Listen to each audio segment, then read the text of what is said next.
Con este primer bloque inicio el desarrollo de los contenidos de esta materia y voy a hacerlo realizando alusiones a los apartados que estáis viendo en la diapositiva que os estoy proyectando.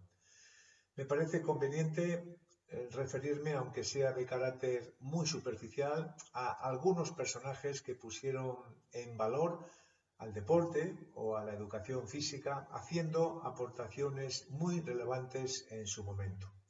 También recordaré la creación del Comité Olímpico Español y la constitución de las primeras federaciones deportivas españolas. Esa introducción os va a permitir entender mejor el concepto de sistema deportivo, así como también identificar los principales elementos que lo integran. Después quiero hacer una referencia a la actual estructura del sistema deportivo español, tras lo cual ofreceré datos de carácter cuantitativo que ponen en valor la potencialidad del sector deportivo en España. Y voy a finalizar el bloque realizando algunas conclusiones básicas.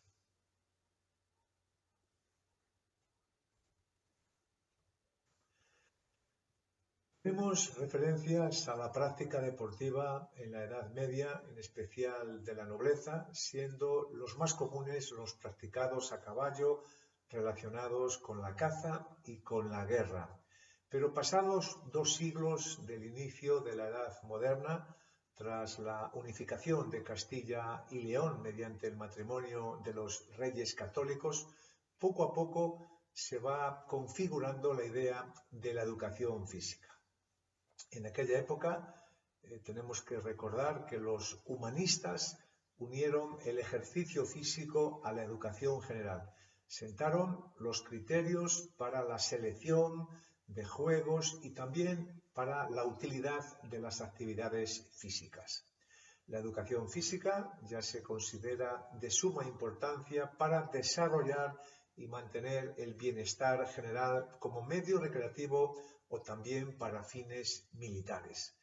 La búsqueda del equilibrio en el hombre sitúa el cuidado de la forma física junto a otros valores humanos, lo que explica que el cuerpo sea el objeto de atención no solamente por parte de los educadores, sino también por parte de los artistas, de los pintores y escultores, y también se recupera la desnudez del cuerpo que, como sabéis, estuvo presente en los Juegos Olímpicos antiguos, los Juegos de Olimpia, que comenzaron, como sabéis, en el año 776 a.C. Pero la sociedad sigue estando dividida en grupos sociales con derechos y deberes diferentes. Los estamentos de la nobleza y el clero constituían el grupo de los privilegiados. El tercer estamento, lo que es el pueblo llano en definitiva, pues estaba formado por campesinos, artesanos y comerciantes fundamentalmente. Entre ellos había enormes diferencias de riquezas. Las prácticas deportivas que realiza cada uno de los grupos es también diferente. Por ejemplo, la nobleza practicaba la esgrima, equitación, la caza, el tiro con arco, la natación, los bolos. El pueblo llano, por su parte, solía practicar carreras, lucha, lanzamientos diversos, juegos de pelota, hockey hielo, cricket, calcio. No obstante, en esta época los deportes no tuvieron una práctica generalizada y estructurada. A mediados del siglo XVIII, la situación social de España estaba caracterizada por despoblación, inmovilismo, ruralismo, latifundista, era un subdesarrollo y analfabetismo instalado en la propia sociedad con un claro dominio de una clase compuesta por la nobleza y el clero, una incipiente burguesía y una modesta artesanía, comercio e industria. En ese contexto social, uno de los referentes fundamentales en el origen del deporte en España es el asturiano Gaspar Melchor de Jovellanos, que veis en el cuadro que os estoy poniendo, que era un escritor, jurista y político. Su formación está totalmente relacionada con las ideas ilustradas que en ese momento inundaban Europa. Jovellanos elaboró un plan de educación pública en el que también ponía en valor a la actividad física, algo importante en esos momentos de la sociedad. Otra figura determinante fue el militar pedagogo Francisco Amorós, nacido en Valencia y que es considerado como uno de los fundadores de la educación física moderna en España, así como también en Francia, país en el que estuvo exiliado. Amorós abrió en Madrid el Real Instituto Militar Pestalozziano, entidad académica con el objeto de introducir en España el método Pestalozzi, que convirtió a la educación física en materia obligatoria, basado en el método del suizo Enrique Pestalozzi, influyente pedagogo, educador y reformador, quien creía que a los niños no se les deben proporcionar conocimientos ya construidos, sino darles la oportunidad de aprender sobre sí mismos mediante la actividad personal. Por primera vez se proscribía el castigo físico y se propugnaba la experiencia y la intuición como fuentes de conocimiento, pretendiendo que los discípulos aprendieran de forma natural como si de un juego se tratase. También deciros, que me parece importante, que a Francisco Amorós y Ondeano se le debe, por ejemplo, los primeros pasos decididos y sistemáticos para introducir la educación física en el programa de las escuelas primarias. La gimnasia amorosiana se ha practicado hasta hace realmente pocas décadas en la escuela, en el instituto, en el ejército. Es aquel método en que se emplean, y muchos los habréis utilizado, sobre todo los que sois de más edad, aparatos como el trapecio, la barra fija, paralelas, anillas, trampolín, etc.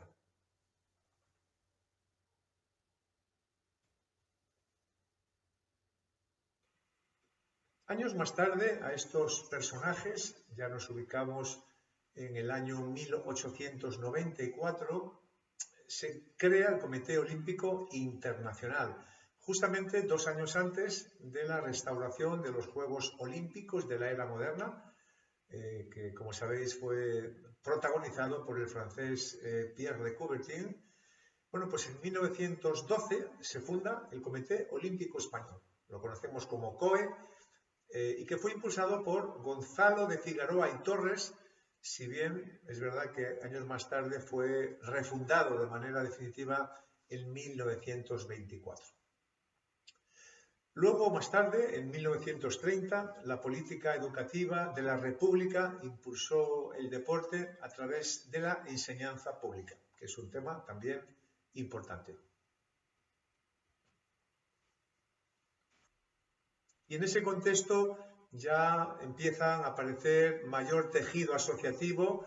Tenemos ya referencias que en el año 1894 se constituye la Real Federación Colombófila Española, en el año también 1896 la de ciclismo, fútbol en 1909, es decir, que empiezan a aparecer federaciones deportivas, el olimpismo obviamente, esa restauración de los Juegos Olímpicos creó en Europa, bueno, digo en Europa, también en el resto del mundo, una gran influencia y, por ejemplo, ahí lo podéis ver en pantalla, la Federación Española, más tarde llamada Real Federación Española de Atletismo, se constituye en 1920 y, como curiosidad, un año más tarde, como veis también allí en la diapositiva, aparece, creada en Vigo, la Federación Gallega de Atletismo en 1921. Hace muy poquito tiempo tuvimos ocasión de celebrar pues, un emotivo centenario de la fundación de la Federación Gallega.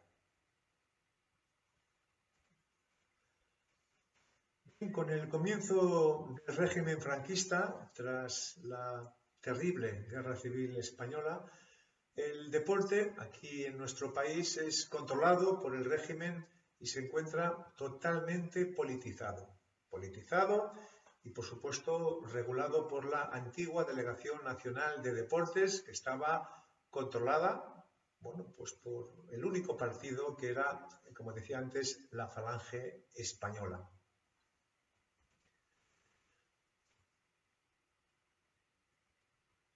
Todo el deporte dependía del partido, es decir, de la propia Falange Española. Incluso el Comité Olímpico Español, que hacía caso omiso a la Carta Olímpica y también a la necesidad de ser independiente de los regímenes políticos.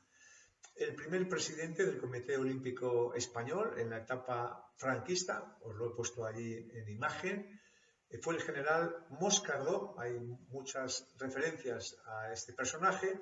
Franco, de alguna manera, por contentar a las familias del régimen y porque también desconfiaba en parte de la propia Falange, incluyó a varios miembros del ejército entre los hombres fuertes del deporte español, incluso entre ellos algunos presidentes de federaciones españolas. Por ejemplo, se me ocurre aportaros la propia Federación Española de Fútbol.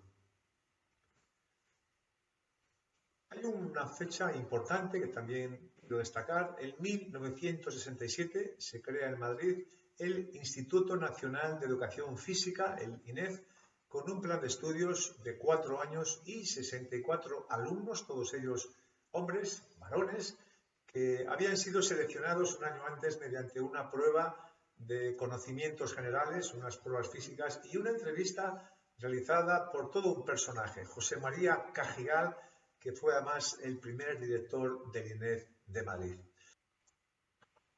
José María Cajigal fue un hombre pionero y decisivo en la nueva orientación del deporte y la educación física en España y, por supuesto, contribuyó a su dignificación intelectual y a su consolidación social. También gozó de un gran prestigio y sus obras son lectura necesaria, lectura obligada para entender el deporte y, como no, la educación física, incluso en la actualidad. La figura de un gallego de Vigo, Benito Castejón, fue clave para entender la estructura del deporte. Ahí lo vemos en la imagen con Santiago Bernabéu, otro de los históricos del deporte español.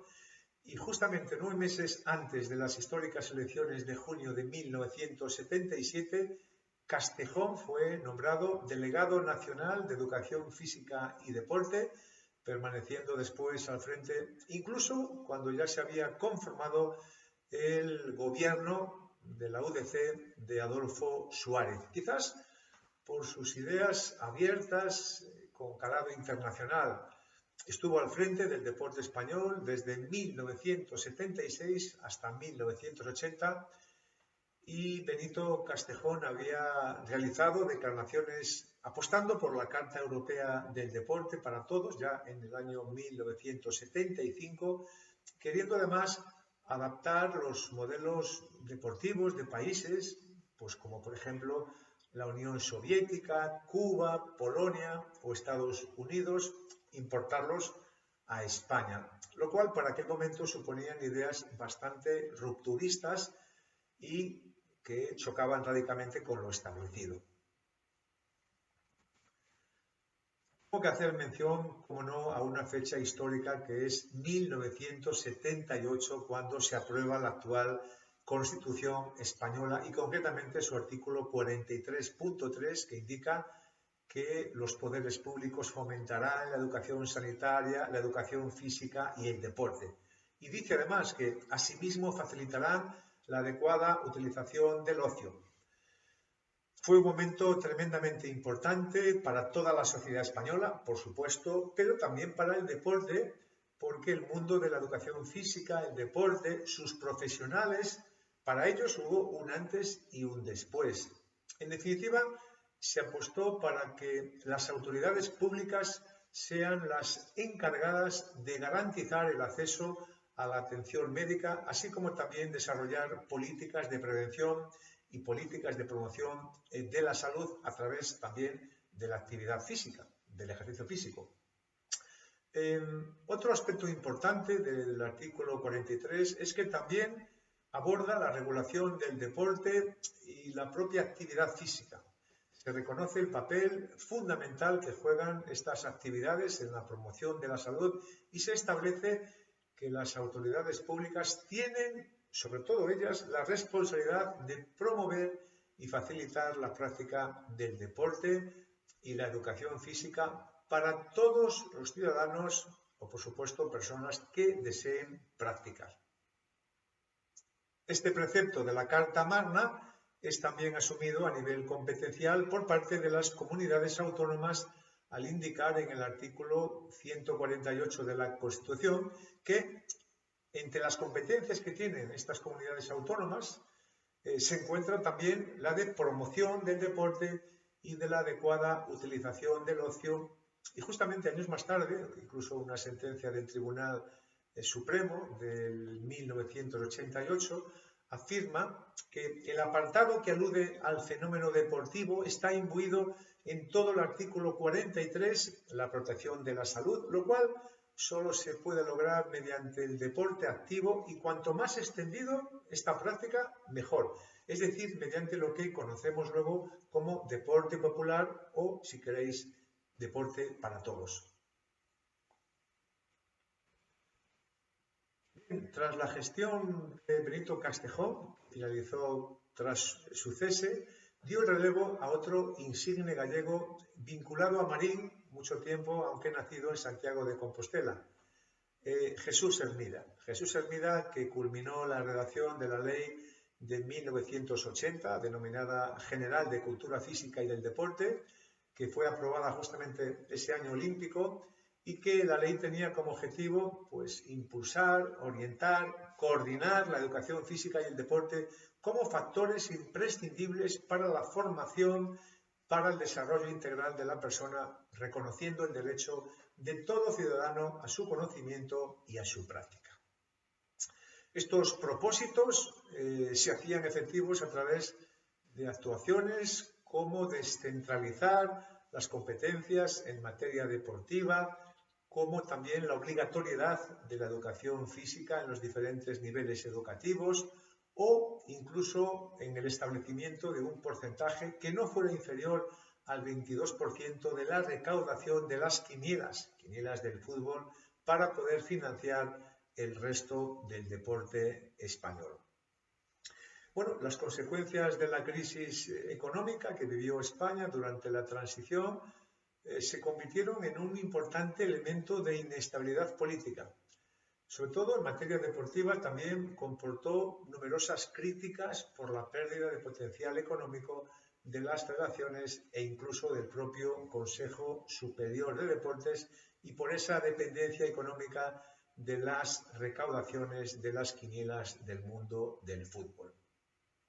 Con la Ley General de Cultura Física y del Deporte, ya aprobada, el Consejo Superior de Deportes seguía manifestando ya a finales de 1980 la voluntad de extender y fomentar tanto el deporte para todos como también, como no, el deporte competitivo o el deporte, si queréis, de rendimiento.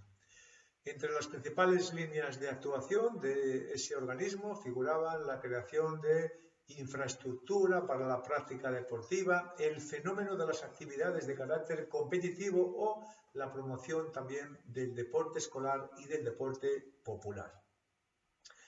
Aunque la crisis económica también se dejó notar durante los últimos años de la transición democrática, ya para el ejercicio económico de 1981, el presupuesto destinado a materia deportiva, es decir, al Consejo Superior de Deportes, fue en torno a 11.000 millones de pesetas, de las antiguas pesetas, una cifra que representó un incremento del 25% en relación con el presupuesto del año anterior.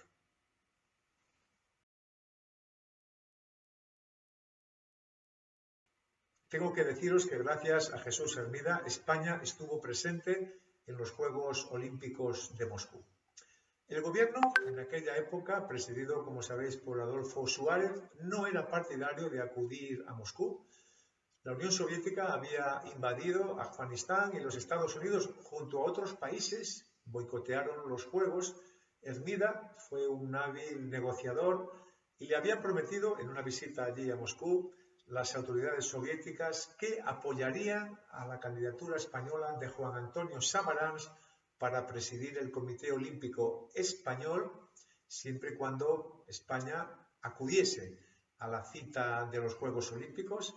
Finalmente España estuvo en los Juegos Olímpicos. Finalmente Juan Antonio Samaranch fue elegido presidente del Comité Olímpico Internacional y eso, es una opinión personal, tuvo muchísima influencia para que años más tarde, en 1992, hubiera, lógicamente, una ciudad española llamada Barcelona que albergó los Juegos Olímpicos famosos del año 1992.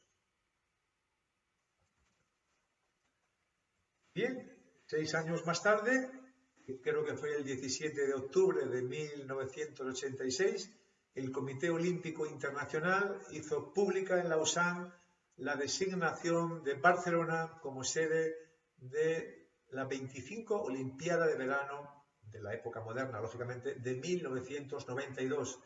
Fue un momento histórico para el deporte español y por ello pues quiero homenajear a estos personajes que estáis viendo su júbilo porque fue un momento tremendamente emotivo.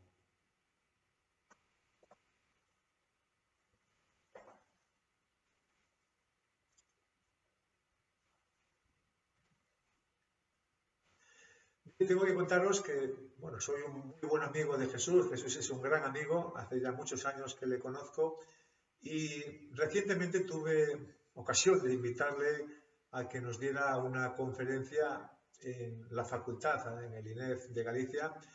Le sugerí que nos hablase del deporte en la transición, pero él hábilmente me corrigió y me dijo, no, Isidoro, el deporte inacabado en la transición.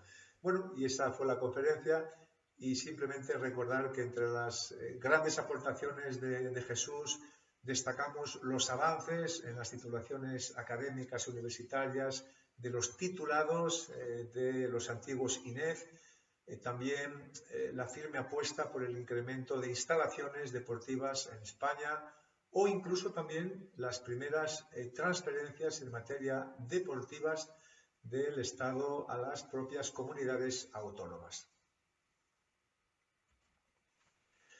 Tras la Ley General de Cultura Física y del Deporte de 1980, 10 años después, el gobierno socialista aprobó la Ley del Deporte de 1990. 2 años antes de los históricos Juegos Olímpicos de Barcelona 92, un hecho que contribuyó a modificar la ley, el gobierno trataba de crear una legislación que estableciera un nuevo marco federativo para controlar más eficazmente el dinero público, que también fomentase la lucha contra el dopaje, que impulsara la conversión de clubes profesionales en sociedades anónimas y también, como no, que facilitara el éxito de los Juegos Olímpicos de Barcelona. Era un gran desafío para todo el país. Los principales objetivos dentro del ámbito del Estado y también en coordinación con las comunidades autónomas que finalmente se establecieron en la ley fueron los de fomentar la práctica deportiva, ordenar su funcionamiento, reconocer y facilitar también la actividad deportiva organizada a través de estructuras asociativas e incluso regular el propio espectáculo deportivo. Deciros que la ley hizo un especial hincapié en el tejido asociativo deportivo, destacando también, como no, aparte de las federaciones, los clubes, la controvertida creación de las sociedades anónimas deportivas. Además, se hizo referencia a la regulación de las federaciones deportivas, la educación física como materia docente, la protección de deportistas de alto nivel, las medidas contra la violencia en espectáculos deportivos y por primera vez en una ley, esto también es importante, la prevención contra el dopaje, algo que por supuesto y tristemente sigue todavía de actualidad. La ley de 1990 del deporte español se mantuvo más de 30 años, un periodo larguísimo. La sociedad española había cambiado y al menos en la última década había un clamor y una continua reivindicación procedente de muchos ámbitos del deporte español, los clubes, las federaciones, los deportistas, todos los profesionales de la educación física, entre otros, que consideraban que esta ley había quedado ya realmente obsoleta. La realidad sociodeportiva en España había cambiado, hubo cambios sustanciales también en esta ley y hace apenas unos meses, en concreto en diciembre del 2022, se publicó en el Boletín Oficial del Estado esta nueva ley del deporte. Deciros simplemente a título muy básico que entre sus principales novedades la propuesta de ley reconoce expresamente el derecho a la actividad física y al deporte como actividades esenciales, promueve la igualdad y la inclusión en todos los niveles, dota de seguridad y estabilidad a las distintas figuras de personas deportistas, actualiza el modelo de las diferentes entidades, unifica las funciones públicas y privadas de las organizaciones deportivas, también regulando entre ellas las competencias del propio Consejo Superior de Deportes y además de la dimensión social incluye también aspectos como la transición ecológica y la innovación digital en el sector. A título meramente de opinión personal, también tiene algunas partes inquietantes que os las voy a comentar en su momento cuando hablemos especialmente del tejido asociativo. En cualquier caso, tenemos que ser prudentes y esperar a sus correspondientes desarrollos para tener una opinión mucho más real. Llegado a este punto, podemos definir a un sistema deportivo como el conjunto de elementos diversos que, relacionados entre sí, posibilitan el desarrollo del deporte en todas sus diferentes manifestaciones. Este concepto es verdad que es muy generalista, pero encierra una realidad. En la medida en que exista coordinación, objetivos compartidos, solidaridad y esfuerzos sumatorios entre los diferentes agentes deportivos implicados, tanto en el sector público como en el sector privado, pues este sistema deportivo será más exitoso. Pero por el contrario, podría proyectar carencias muy importantes que afectan a los propios actores que son, lógicamente, los protagonistas, que son los deportistas. A continuación voy a hablar de los elementos que integran el sistema deportivo y tengo que decir, en primer lugar, que para mí es el más importante, el factor humano. Referido a los practicantes, a los dirigentes deportivos, a los técnicos, a los árbitros, a los profesionales, voluntarios, personal auxiliar y un largo etcétera. En segundo lugar, tengo que referirme pues, al ordenamiento jurídico del sistema deportivo, asociado, como no, al marco legislativo que regula, ordena, desarrolla toda la normativa y establece las relaciones entre todos los agentes implicados. También quiero referirme a la estructura deportiva conformada por el sector público, con diferentes competencias según su ámbito territorial, y también el sector privado sin ánimo de lucro, representado por el tejido asociativo, y un sector privado también de carácter mercantil. La propia infraestructura deportiva incluye pues equipamiento, las instalaciones, en fin, todo el material necesario para el desarrollo de las actividades deportivas cuya titularidad puede ser pública o puede ser privada. También, como no, los recursos económicos, ya sean subvenciones, patrocinios, aportaciones, fichas de los participantes a las federaciones, venta de derechos de imagen de televisión, publicidad, etc. Son los elementos importantes, insisto, que crean y constituyen este sistema deportivo. En relación a la estructura del sistema deportivo y tras las explicaciones realizadas nos centramos en explicar justamente cómo está integrado este sistema deportivo español y como podéis comprobar realizamos una división entre el sector público y el privado. El Consejo Superior de Deportes representa, lógicamente, el organismo que regula el deporte español en el sector público. Después aparecen las comunidades autónomas, que también tienen sus particulares leyes del deporte, que son aprobadas en los parlamentos autonómicos, también los municipios, diputaciones, los servicios de deportes también de las universidades públicas, ya que también tienen pues competencias dirigidas a satisfacer las demandas deportivas de la comunidad universitaria. Dentro del sector privado, os lo pongo en pantalla, encontramos una diferencia entre el tejido asociativo sin ánimo de lucro en relación al que tiene ánimo de lucro. Y a su vez, en el primer caso, entre un ámbito estatal o un ámbito autonómico. Por ejemplo, a nivel estatal, y se incluye el Comité Olímpico Español, también el Comité Paralímpico, las federaciones deportivas españolas, los clubes con licencia nacional, agrupaciones de clubes, ligas profesionales. Pertenecen al sector privado autonómico, las federaciones deportivas, los clubes de este ámbito territorial, asociaciones y diferentes figuras asociativas. En el caso, por ejemplo, de Galicia os he puesto la UFEDEGA, la Unión de Federaciones Deportivas Galegas, organismo que tuve el honor de presidir junto a la Federación Gallega de Atletismo y que obviamente pues están condicionadas en parte por la política autonómica y por el respaldo presupuestario de la Xunta de Galicia. Y también voy a indicar ahora, dentro del tejido empresarial con ánimo de lucro, pues aparecen las empresas de servicios deportivos, incluidos los gimnasios, como también las sociedades anónimas deportivas.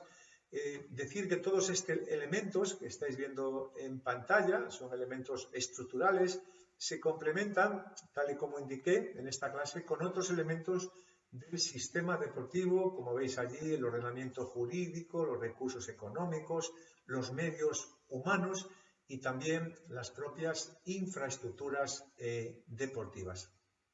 También aparece un sector mixto, que serían aquellas entidades que, por ejemplo, el Plan ADO, que tuvo tanto éxito en 1992, que se nutren tanto de financiación pública como de financiación privada.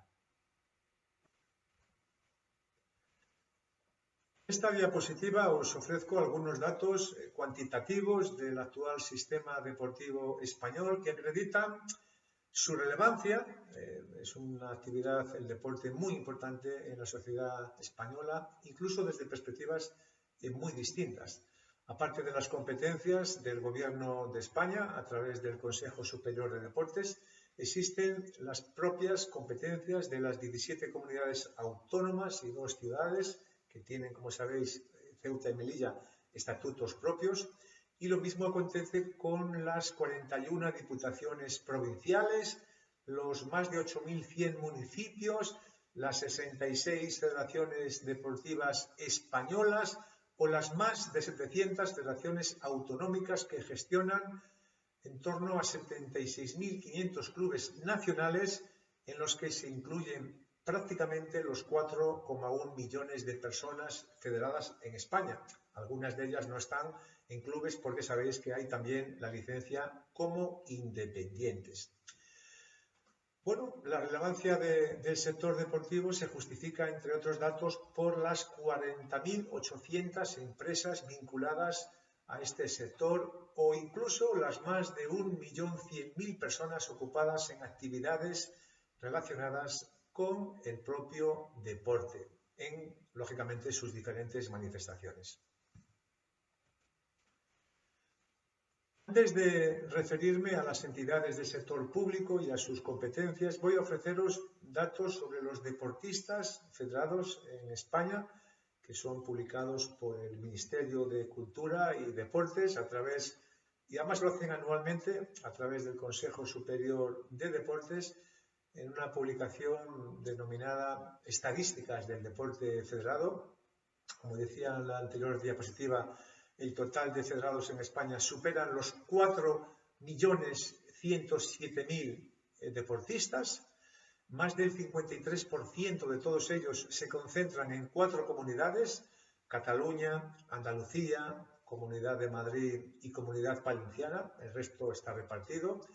Y como podéis apreciar en la diapositiva de la derecha, que representan datos demográficos de la población de cada comunidad, existe una relación entre las licencias federadas y el número de habitantes, ya que, por ejemplo, a nivel demográfico, el ranking también está liderado por Cataluña, Andalucía y Madrid.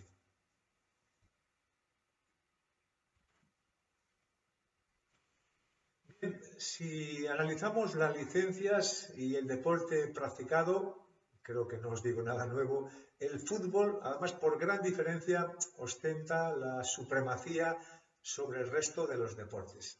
Y ahí podéis ver en la imagen que el atletismo se encuentra en la posición 10ª. Del total de licencias federadas deportivas en el año 2022, el 80,2% se corresponden exactamente con 15 federaciones deportivas. Ahí os lo pongo en la imagen: fútbol, baloncesto, caza, golf, montaña y escalada, balonmano, judo, pádel, voleibol, después viene nuestro deporte atletismo, tenis, karate, surfing, ciclismo y, por último, patinaje.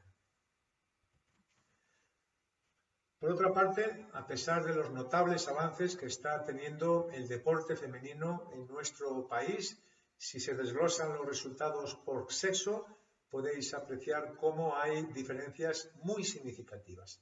Concretamente, el 75,7% de las licencias federadas corresponden a hombres y tan solo el 24,3% a mujeres, lo cual quiere decir que tenemos todavía muchísimo trabajo para que las mujeres puedan practicar deporte en las mismas condiciones sociales que lo hacen los hombres.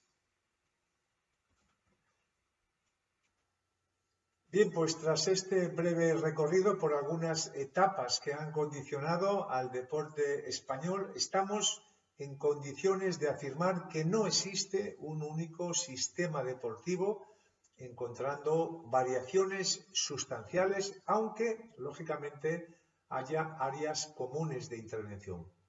Esto es debido a que, tal y como veremos en esta materia, el ámbito competencial es distinto en muchas entidades públicas o privadas que tienen responsabilidades en materia deportiva. Los municipios, las diputaciones, las comunidades, las universidades, las federaciones, los clubes, agrupaciones deportivas escolares o incluso el propio Estado español a través del Consejo Superior de Deportes. A pesar de ello, a veces existen solapamientos en la política deportiva desplegada por los elementos que constituyen el propio sistema deportivo. Este sistema deportivo supone en su conjunto una estructura compleja debido, por un lado, a los diferentes ámbitos geográficos de responsabilidades de las entidades inmersas, así como también al contraste encontrado en los objetivos que defienden, por lo que no siempre son sencillas las relaciones entre ellos. También las políticas deportivas y las tendencias sociales propician un proceso de permanentes cambios que otorgan al sistema deportivo una enorme dinamicidad. Los tiempos van cambiando y el deporte no es ajeno tampoco a la evolución ni a los modismos de la propia sociedad.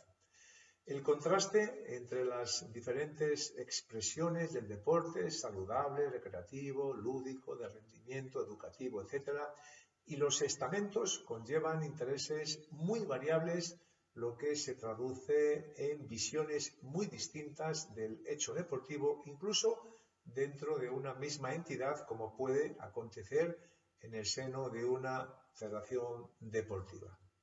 En definitiva, el sistema deportivo puede entenderse como una unidad compleja que preserva su identidad pese a los cambios que se producen en ella o en su entorno, ya que la sociedad también va cambiando con el paso del tiempo y que al mismo tiempo precisa de relaciones fluidas entre los diferentes elementos o componentes básicos de este sistema y que esto no siempre es fácil.